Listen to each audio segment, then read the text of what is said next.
আসসালামু আলাইকুম ওরহমতুল্লাহি ওবরাকাতু।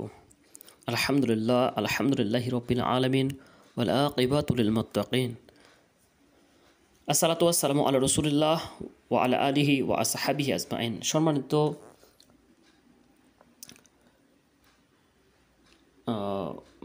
পঞ্চম গণবিজ্ঞপ্তিতে চূড়ান্ত সুপারিশপ্রাপ্ত শিক্ষক শিক্ষিকা মহোদয়গণ, আশা করছি আপনাদের মধ্যে অনেকেই প্রতিষ্ঠানে জয়েন করেছেন, কিন্তু আপনাদের মধ্যে অনেকেই আছেন যারা পঞ্চম গণবিজ্ঞপ্তির মাধ্যমে চূড়ান্ত সুপারিশ পেলেও তারা প্রতিষ্ঠানে জয়েন করতে পারেন না, অর্থাৎ বিভিন্ন জটিলতার কারণে।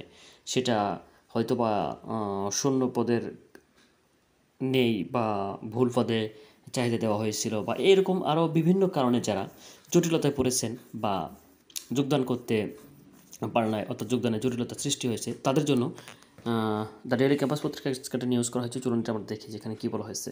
তো এখানে বলা হচ্ছে পঞ্চম গণবিজ্ঞপ্তি যোগদানে জটিলতায় পড়া প্রার্থীদের কী হবে। পঞ্চম গণবিজ্ঞপ্তিতে নিয়োগের চূড়ান্ত সুপারিশ পাওয়া প্রার্থীদের যোগদানের সময়সীমা শেষ হয়েছে গত বৃহস্পতিবার। তবে নানা কারণে অনেক শিক্ষক সংশ্লিষ্ট প্রতিষ্ঠানে যোগদান করতে পারেননি। এইসব প্রার্থীদের আবেদন পর্যালোচনা করে পরবর্তী সিদ্ধান্ত নেওয়া হবে বলে জানা গেছে।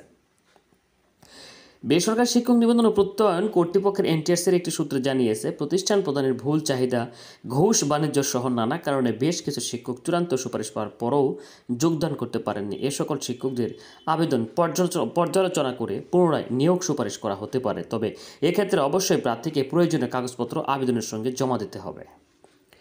এ বিষয়ে জানতে চাইলে এনটিআরসির সদস্য শিক্ষাতত্ত্ব ও শিক্ষামান মোহাম্মদ নূরে আলম সিদ্দিকী দ্য ডেইলি ক্যাম্পাসকে বলেন, প্রতিষ্ঠান প্রদানের ভুলের মাসুল শিক্ষকরা কেন দেবেন?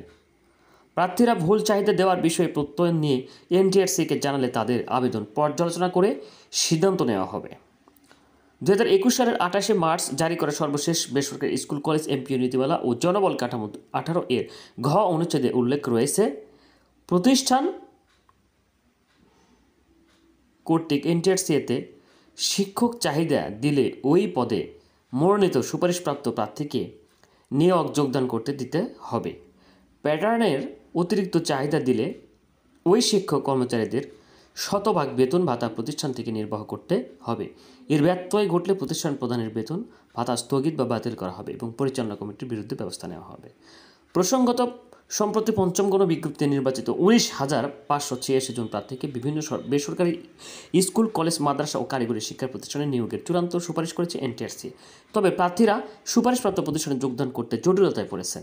কোথাও কোথাও ভুল চাহিদা দেওয়ায় প্রার্থীরা যোগদান করতে পারছেন না, আবার শূন্য পদ বা না থাকলেও চাহিদা এনটিআরসিতে পাঠানো হয়েছে।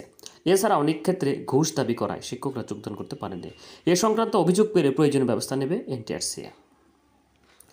তো সম্মানিত শিক্ষক শিক্ষিকা মহোদয়গণ, আপনারা যারা নিয়োগ পেয়েছেন পঞ্চম গণবিজ্ঞপ্তিতে জয়েনিং করতে পেরেছেন, অনেকের ইন্ডেক্স হয়েছে, এমপিও হয়েছে, আলহামদুলিল্লাহ।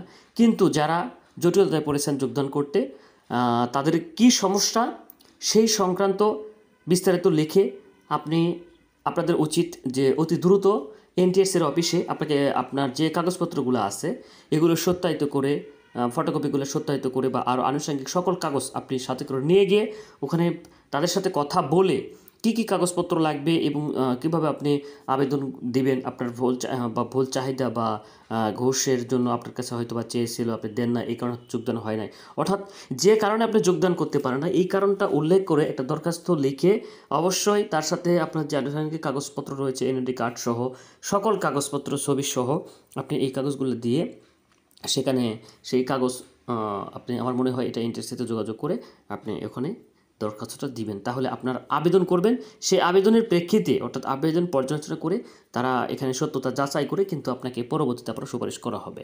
কিন্তু হতে পারে এরকম বলেছেন, তবে আশা করা যায় এটা তারা করবে। কিন্তু আপনি যদি এখানে আবেদন দিয়ে না থাকেন, অর্থাৎ যোগদান করা হয়নি বা যোগদান করেননি, কোনো কারণে করতে পারেন নাই, এই কারণে আপনি বসে থাকলেন, কাগজপত্রগুলো দিলেন না, তাহলে কিন্তু আপনার এখানে সমস্যা হয়ে যাবে। তাই মনে করি হয়তো বা আপনাকে সুপারিশ করবে না, আপনাকে সুপারিশ করবে না। আপনার আবেদনের প্রেক্ষিতেই তারা পর্যালোচনা করে কিন্তু আপনাকে পরবর্তীতে আপনারা সুপারিশ করতে পারে।